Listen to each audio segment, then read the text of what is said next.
All right, I'm not a big fan of voiceovers, but since we're making bread today, I figured I would tell you guys how to do it because a lot of people actually shy away from making homemade bread. Go ahead and get warm water, not hot water, warm water. And you don't want to fill up your cup, just about an inch worth of it. You're gonna put your active yeast in it. Then you're gonna put about a teaspoon and a half of sugar.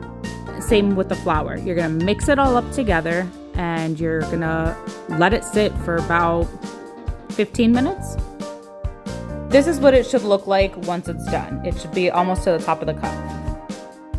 Get yourself a bowl and get yourself some flour. You can use bread flour, all-purpose flour. I prefer King's Arthur flour because I feel like it's just the best. We use it for everything.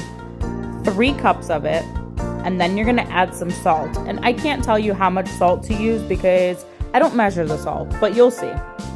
Go ahead and pour all of that active yeast you just made into the flour. Mix it all up together. I usually mix the flour and the salt first together and then put that all in. So you're gonna pour all of it in. Then you're gonna use that same cup and you're gonna put warm water in it. And you're gonna slowly start pouring that warm water into the dough. And you'll want a sticky dough. You don't want a hard dough. Don't keep putting flour in it. Slowly put the water in and form a sticky dough.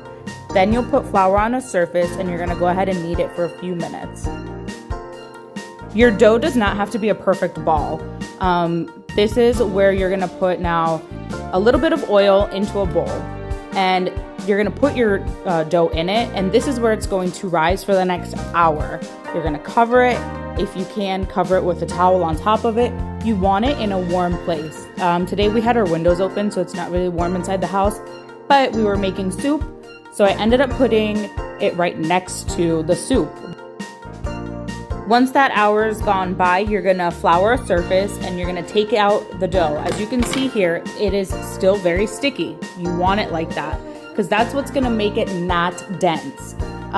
Like I said earlier, if you put too much flour in it, it's gonna be dense. It's not gonna be sticky like this. If you need help taking it out, take some of that flour and just kind of scrape it out. Now here, you're not gonna be kneading it. You're just gonna kind of shape it. Use that flour just so it doesn't stick to the bottom. You can make a round loaf, you can make a long loaf, whatever you decide. I usually stick to the longer loaf. I don't know why, I just do. I have made round breads, but usually this is easier because then we don't ever buy really sandwich bread. So this comes in handy for that. It does not have to be a perfect shape. It's gonna get eaten anyways. Now you're gonna let it rest for 30 more minutes and it's gonna rise again. Meanwhile, go ahead and preheat your oven to anywhere from 400 to 420. I'm doing 400. 420 will give you definitely a crustier crust. It'll be more flaky. Usually I don't ever let our bread completely cool down before cutting into it, just because it's always like 20 minutes. It's always done 20 minutes before we actually sit down to eat. But yeah, I let it completely cool down today because we had to run to the store. But anyways, let me know in the comments if you do end up using this recipe and let me know how your bread turned out.